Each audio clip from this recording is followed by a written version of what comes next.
Hey guys, let's talk for a couple minutes about why I removed majority of my facial piercings. Um, honestly, um, well, first I should say that I did have, you can still see both sides of my nostrils, both of them, my septum and my vertical lobret, the one that goes straight up through. So I did have those all done. I took out my vertical lobret piercing, I want to say 4 months ago maybe. It was just really absolutely the most annoying piercing I've ever gotten in my life. If you do follow my old channel, there is a video all about how, why I removed that one in particular. And, that reason was because it was constantly sore. I had it for a good year. You know, normally lip piercing should only take 2 to 3 months to heal completely through. But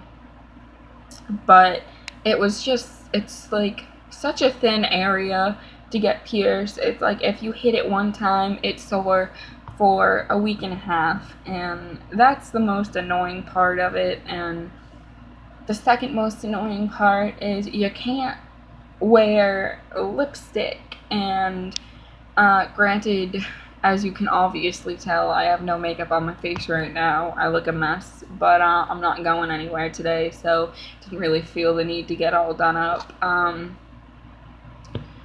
I am a giant lipstick fanatic. I own way too much lipstick to have this piercing that basically prohibits me from wearing lipstick. And granted, with the liquid to matte lipsticks that dry and don't transfer and stuff,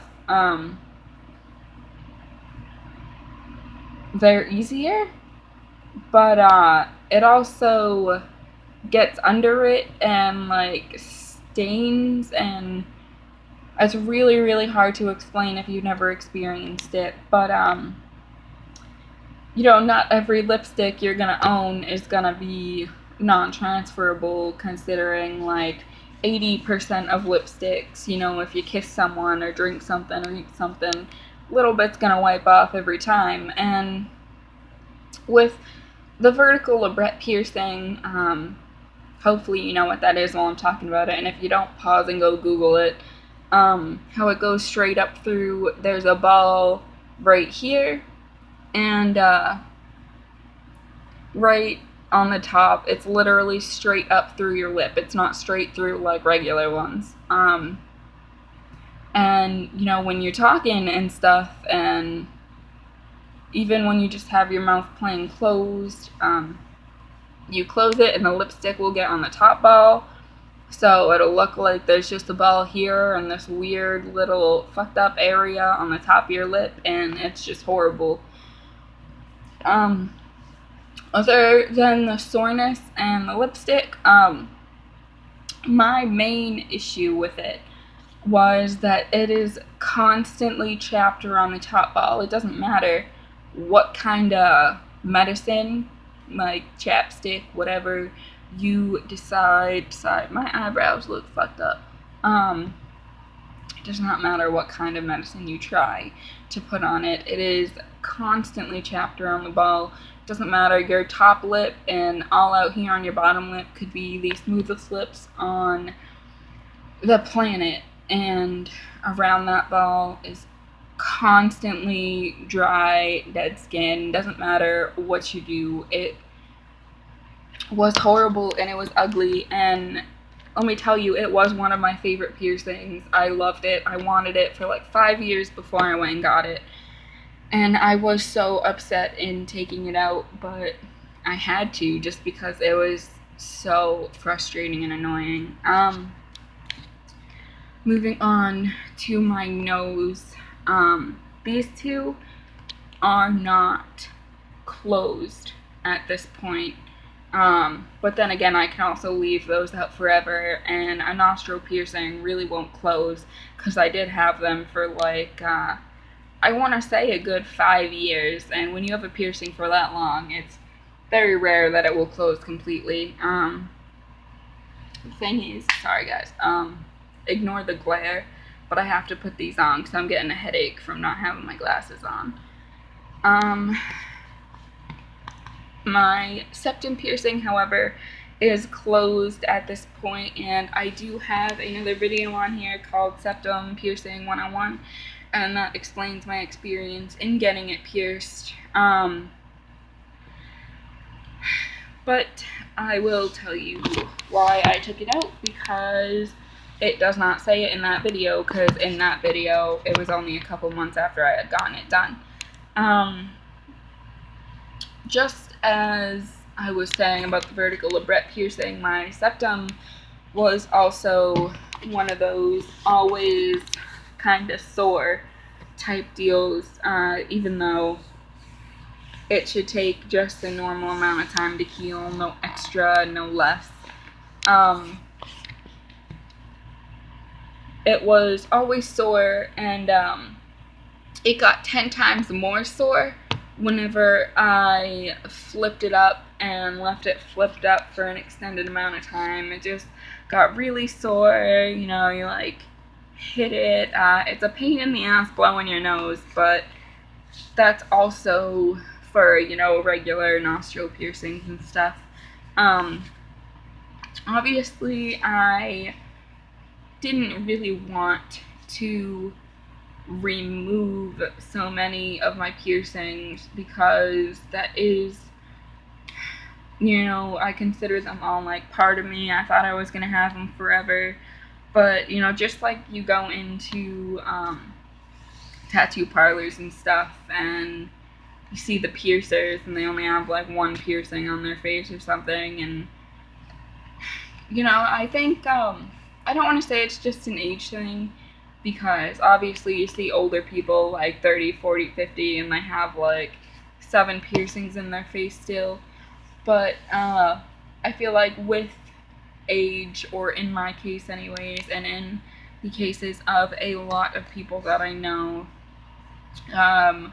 with age doesn't necessarily come your personality changing, but the realization that having like 12 pieces of metal sticking out of your face becomes less sexy and more of an annoyance, especially if when you're younger, like in my case, when I was younger, the only makeup I would wear is some winged eyeliner, and that's about it. And you know, as I got older, and I'm still getting older because I am only 20, I've gotten more into the whole depths of makeup artistry. And I know it's weird for me to say that because I have no makeup on my face right now, but I just got out of the shower, so